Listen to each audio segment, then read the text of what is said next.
Since you're the home team, go ahead and let you lead off. I think it's kind of ironic that we're the home team. Obviously Tim coming down 90 miles, and over 60,000 fans already purchased tickets. I know about 55,000 are Northwestern fans, so it'll be a great home atmosphere for us here in Houston. But in all seriousness, Heather, to everyone on the committee, it's a great honor and privilege for our university to be here to represent the Big Ten Conference and to bring our football family down here to Houston. We have 5 Houstonians on our roster. We've recruited Houston very hard. Before I became the head football coach, this was my primary recruiting area outside of Chicago. And we now have Randy Bates, who recruits down here for us and does a tremendous job. But those 5 Houstonians are incredibly excited to come down and be a part of a very special opportunity for them and for their families. Their teammates are kind of sick and tired of them already, talking about we're going here, we're going there, we're doing this, we're doing that. But they're obviously incredibly excited to have that opportunity.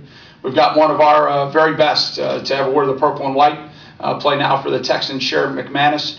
And Sherrick was a great player for us, a captain, and we're very proud to have him here representing our football family playing for the Texans. But we've got a football team that's been through a lot. We obviously would like to have our record in a better place, in a better position. But we wouldn't be here if we maybe won a couple other games from a standpoint that we've put ourselves in position to be in the postseason, which is one of our goals on our board. And to be here in Houston is a tremendous opportunity for us. 4 years ago, we were 6-6, and we sat at home. And that was devastating to our football players. And so to have this kind of opportunity, to have this kind of great matchup for us from a standpoint of opportunity is going to be a great challenge. After watching Tim's team on tape a little bit, I can't say I've gotten through everything, but we'll be the most athletic team that we've probably seen all year. A team that is talented from top to bottom, very well coached, and with the challenges, not only with that, athletically on the field, schematically, they do an outstanding job. So you compound that with being a road game for us down here, it's going to be a great challenge, but one that we're incredibly excited for and are really looking forward to. Thanks, Coach. Howdy. I'll tell you, we're really excited to get a chance to come down here to the Texas Bowl. Our guys have had a disappointing season by Aggie standards, but to get a chance to finish our year here in Texas, where our guys get a chance to wake up Christmas morning, open their presents, and then 2 days later join us here for the bowl, our guys are relishing the opportunity. Selfishly for me, getting a chance to be in this chair and meet guys like Coach Fitzgerald is kind of a special opportunity, and especially to lead the Aggies against a great institution like the University of Northwestern and the job that Coach Fitzgerald's done there.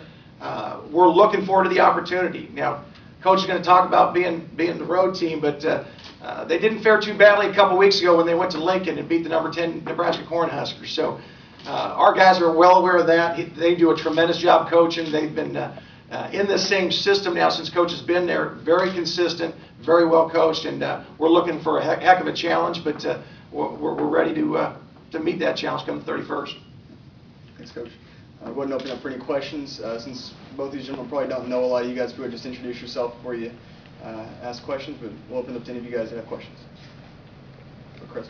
I'm Chris Duncan from AP. Both coaches could talk about, you both have had your share of heartbreaking losses. Can you kind of talk about the process of rebuilding your team to get them kind of mentally, emotionally ready to play a bowl game? Yeah, Chris, well, they're not heartbreaking, I mean, they're football games. At the end of the day, if you followed us closely, we were in every game. We had every opportunity to win every game. And because of our choices, the way we coached our guys, the lack of consistency that we played with was damaging to us in the second half of some football games this year. But we went toe-to-toe with everybody we played. And we've got an incredible senior class. They'll graduate as the all-time winningest senior class in our program's history. And they came into our program under very difficult situations. We had just lost Coach Walker. And to see the legacy of success and the foundation that they've built is something that's truly special. The one crown jewel that's left out there for them, though, is to be bowl champions. And they haven't accomplished that yet.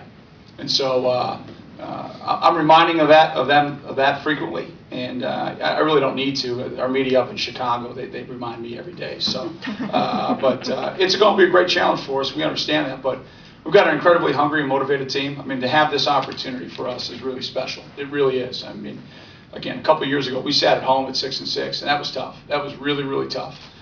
So the opportunity to get back on the field one more time with that great senior class is going to be really special for us. Yeah, Chris.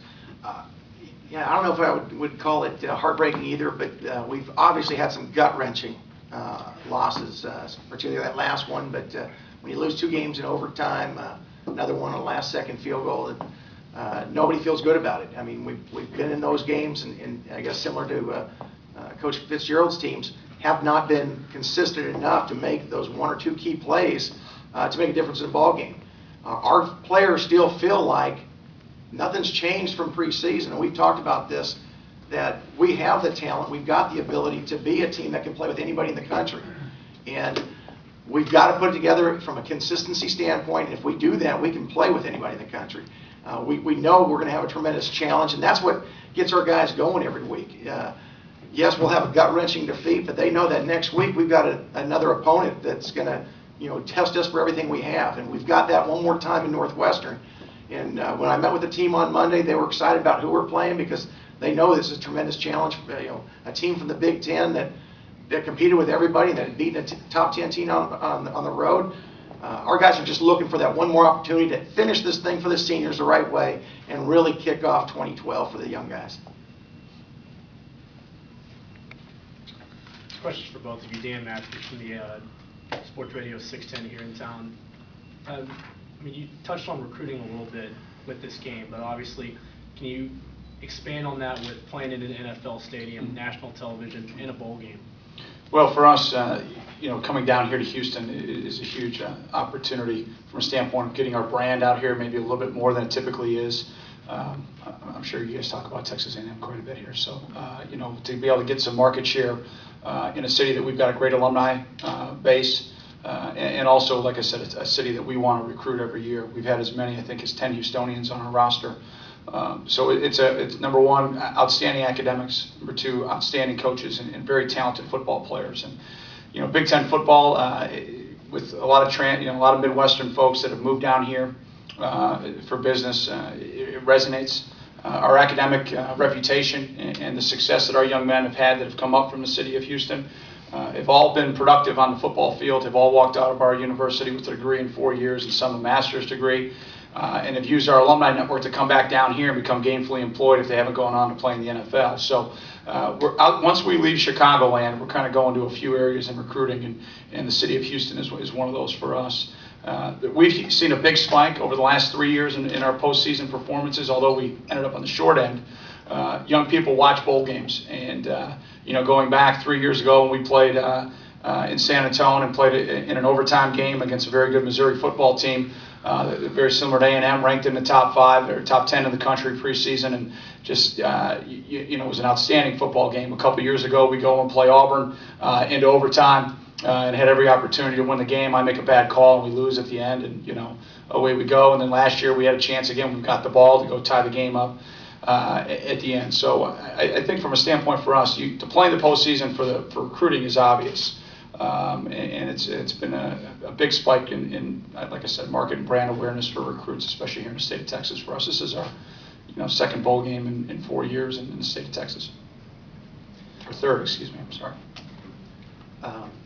For us, Houston is probably our number 1 recruiting territory. With its proximity to College Station, with the talent of players, the coaches that are here, just like Coach Fitzgerald mentioned, probably second to nowhere in the country.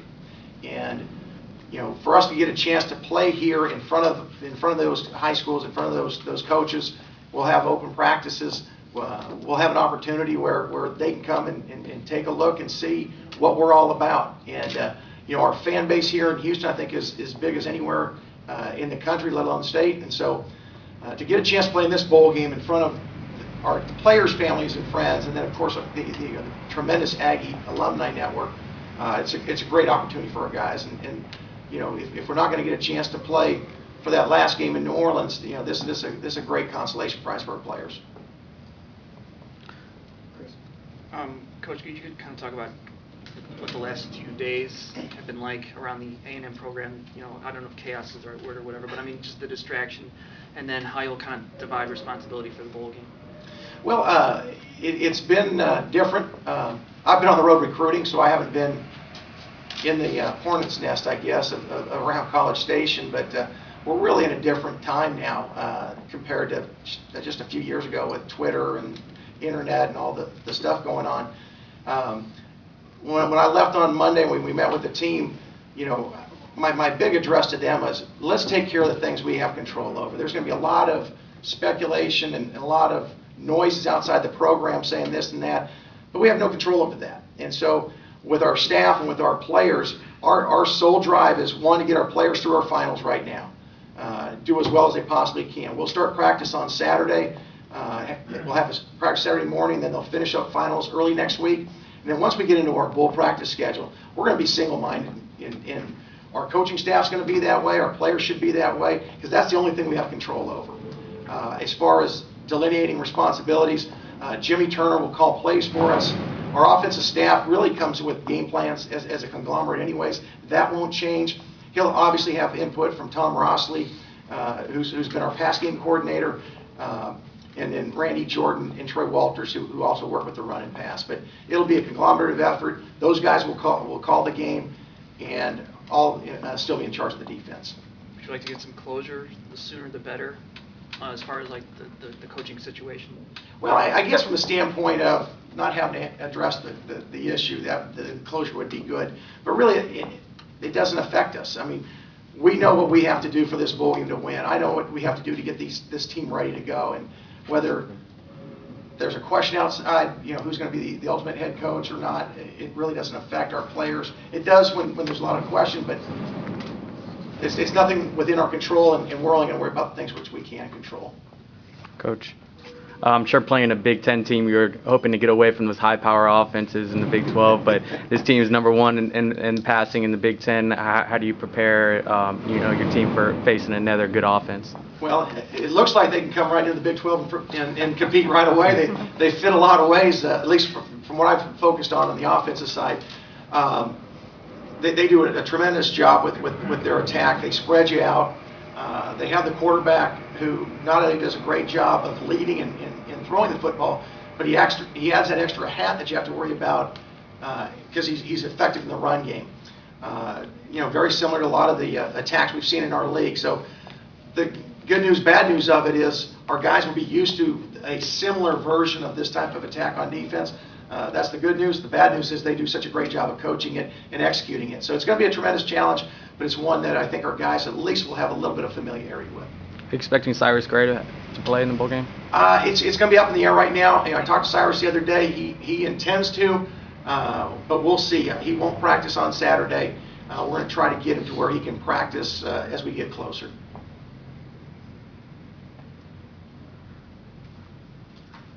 Coach, what do you know about Texas A&M so far on film?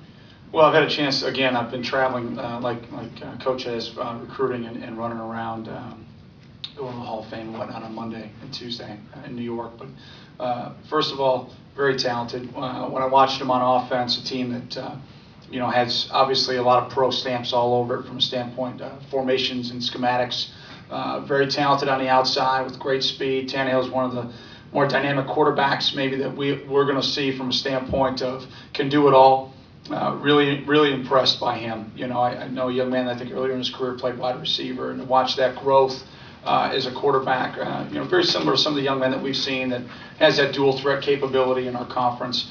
Defensively, Tim and his staff do a great job. They're a 3-4 structure that are going to put pressure on you in every different way. They're going to attack your weaknesses and really try to exploit what you don't do very well. And so that'll be a great challenge for our entire staff offensively and for our young men. And then in the kicking game, they play with a lot of team speed. You could see the depth of the program in that phase. Great speed across the board in all 4 phases.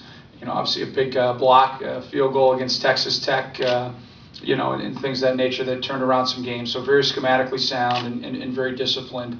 Playmakers that can take it to the house in both punt and kick returners, and then kickoff specialists. I don't know how, I haven't seen all the stats because I've been on the road, but as many touchbacks as I've seen this year, and he's doing it from the 30s. So I'm sure the NFL is drooling over his leg.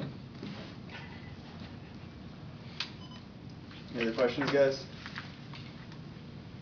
Go ahead. For Coach DeRuiter, are you all concerned that it's going to be pretty much a month between games, or, you know, any concerns about that? And if so, maybe what are they? Anytime you play in a bowl game, there's a little bit of a concern as far as consistency and maybe some rust factor. But, you know, like I said, we'll start up again on Saturday. We'll have 3 practices at the end of next week when they're through finals. We'll have 4 more practices before we kick them off to go off for Christmas. And then we'll have 3 practices and a walkthrough at the bowl game. So I think because we've got some time in, we'll be fine as far as being ready to go. There might be some rust as we go out on Saturday. I'm sure it won't be a real clean practice, but as we get closer to the game, I'm not worried about it. And I got a feeling you guys have got about the same time to prepare as we do. So, you know, I don't think it'll affect one team or the other. Anything else, guys? You good? All right. Thank you, gentlemen, very much. Bill, just hang out up here for a second. We're gonna